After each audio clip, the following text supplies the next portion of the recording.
The truth about real estate investing, what I wish I would have known even before I started. I would not change a thing, and it is still, in my eyes, the best way to make passive income and generational wealth for years to come. I'll give you a little story and background. This is the D Money channel. How are you, my C-noters? When I first started in real estate, I worked for a TV station. I was in sales. I was tired of selling. I'd spent my whole life selling. I just wanted to start a business, be my own boss. I was always entrepreneurial. And so I said, okay, I'm going to start investing in real estate. That's a natural next step, going from TV sales to owning real estate. No, it wasn't. And there were things I had absolutely no idea about. And so I'm going to share those with you today and tell you a few stories that I'm not trying to scare you. I want to give you reality of what it's really like.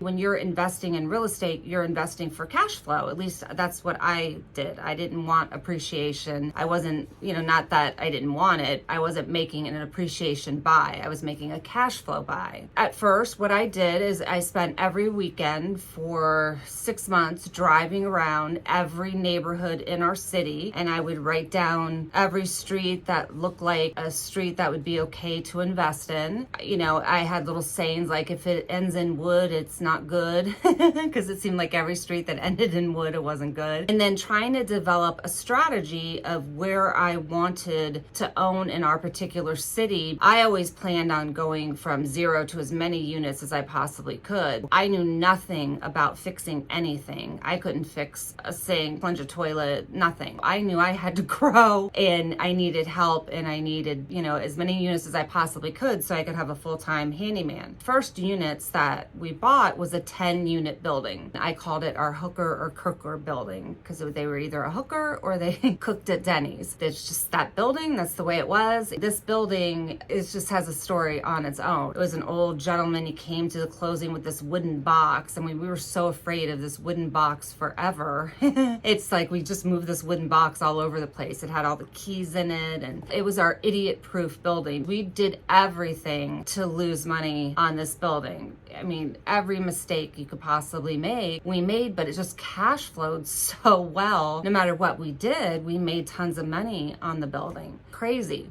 After the 10 unit, the next thing that we purchased is 79 units. I went from 10 units to 79 units, which is unbelievable. With that, I had a lot of money saved up, and I brought in another partner with us to buy the 79 units. When you're at that level, you're putting 15 or 20% down. There's no way around it. You're in the commercial territory. My first week owning apartments, there was a situation where I think everyone's told me I win the worst landlord story ever. There was a man that was rather large, and he had defecated so much in the unit that he fell through the floor, and hazmat had to come and airlift him out. I'm not kidding you. I wish I was.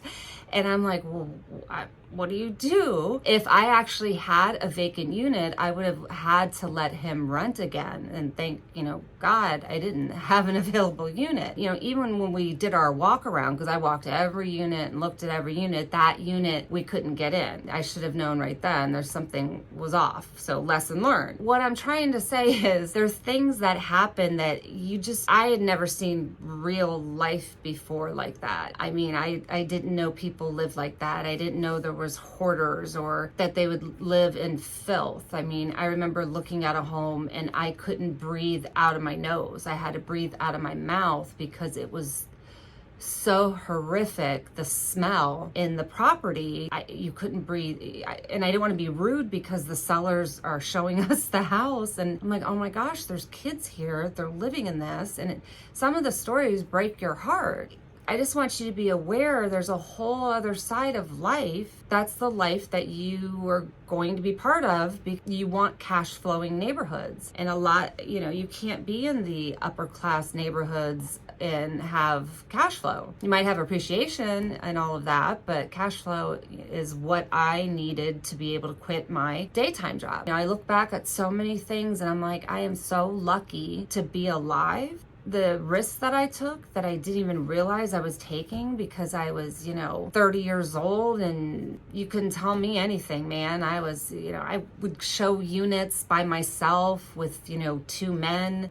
So many chances and so many bad things could have happened. I'm very, very lucky that nothing happened. I mean, I would break up fights with my maintenance men and someone that was obviously on drugs. I mean, crazy stuff. I'm like, who is that person? Now I'm like, I was out of my mind. And, it just blows your mind. I just want to let you know the other side. It's knocking on the front door and moving to the side because someone might shoot you. Oh, I still do that to this day. I mean, the minute I knock, I don't ever go in front of a door, no matter what neighborhood I'm in, because you don't know what's on the other side. There's a whole other side to real estate investing that you have to think of. Do you want to get involved in that? If you're only going to buy 1 or 2 properties, I would think very hard. Really think if you want to do that, because you're going to be doing everything yourself at that level. We work with investors all the time. They don't want to do the work, and there's a lot of people like that want to make money in real estate investing, and that's fine too. We work with people all the time where we do all of the work and they still split the profit with us, and I have no problem with that because I'm used to this. We have enough properties where we can have a full-time staff now. I always had the formula of about 40. You need 40 units, homes, 40 anything before you can hire a full-time person. We have a different model that we utilize now as well, where we do rent-to-own homes. That's just our preferred model, which I can go into a later date because that's a whole other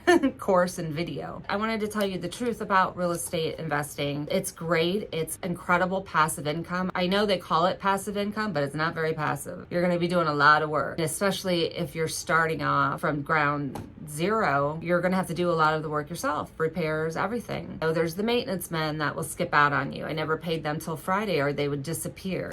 Like Friday at 3 I would pay them, and then hopefully they'd show up on Monday. There's a lot of real life things that happen that if you're like me, I was a executive in television. I had absolutely no idea what real life was all about. I wouldn't trade it for anything. I still think it's the best investment in the world. What I would do to start off, if you're really dedicated and this is the route you want to go, start touring all of the neighborhoods, write down the good streets, figure out what price range you need to be at in your market to cash flow. I like to stick to single family homes. That's my personal preference now, where before I always loved duplexes, triplexes, quads. That's all I would buy, or apartment complexes. Now where I am in the stage in my life, single family homes is what I like to buy. Up here I have a video on why, so you can take a look at that next, of why I like single family homes. There's many reasons.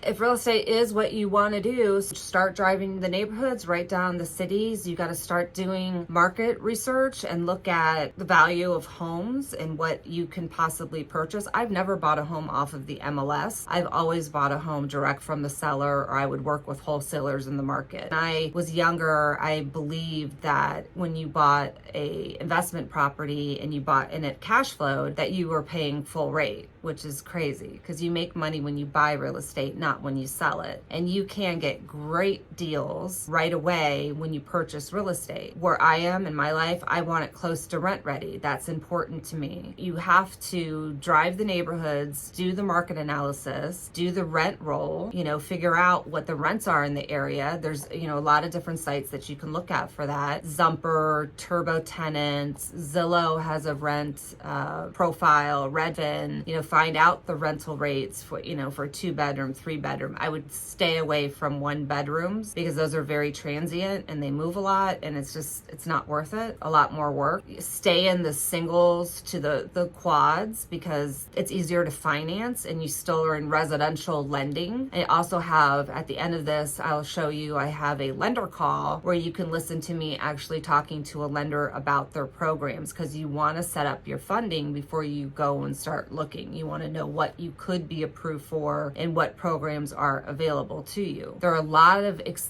of ways you can get into real estate with little, I hate to say no money down because that doesn't really exist anymore. Yes, you could. Theoretically, I could do that, but from years of experience, I would technically get something for no money down and zero down. As if you're new and starting the journey, I would not suggest that. I believe believe in leverage, but I don't believe in over leverage because I went through the 2007, 2008 crash and I still have PTSD, I think. It wasn't pretty.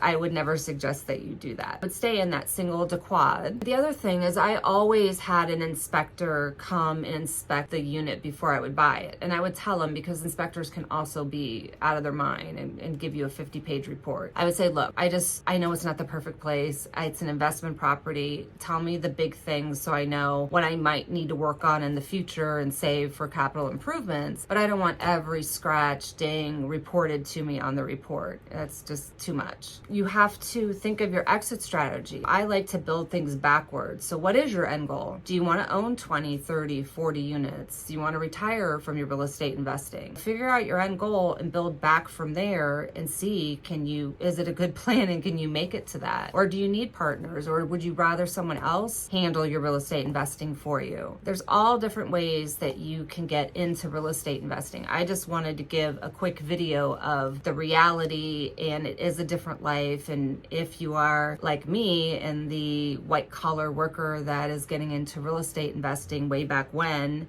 just, reality. Oh, I've got one great story for you really quick though. It's awesome. And this kind of gives you the whole gist of what I'm trying to say. My first building, that 10 unit, one of the gentlemen, he was on disability. Miss Dana, can you come pick me up and take me to my disability appointment? And of course I said, sure, because I'm going to get the rent check directly to me. Again, totally putting myself in harm's way, not thinking it through. I thought he was a nice gentleman, but who knows? I mean, I didn't know. So I take him to the disability office and I'm sitting there and I'm like, okay, we got to talk about something. But, Tyrone, why are you on disability? And he says, I'm not going to lie to you, Miss Dana. He's like, I've been shot 6 times. And just my personality, I just let that go. And I'm like, 6 times? I'm like, were you shot like bang, bang, bang 6 times? 6 separate times? Or like 6 times the same day? And he's like, no, 6 separate times. I'm like, huh. I'm like, after the 3rd time, I said, did you think maybe you needed to change something, your life or anything? And he's like, I didn't know the 3rd guy had a gun. And I'm like, whoa, okay. All right, I'm just gonna sit over here quietly because there's no logic there. That's what I'm talking about. That's just a different world. It's definitely a different world. Just choose wisely, and it's a great way to make money in your future and retirement and be able to quit that job, but figure out what kind of real estate investor that you would like to be. And as promised, here is the video of a live call with a lender, because that is very important to have your funding down or there's no deal. D-Money, peace out.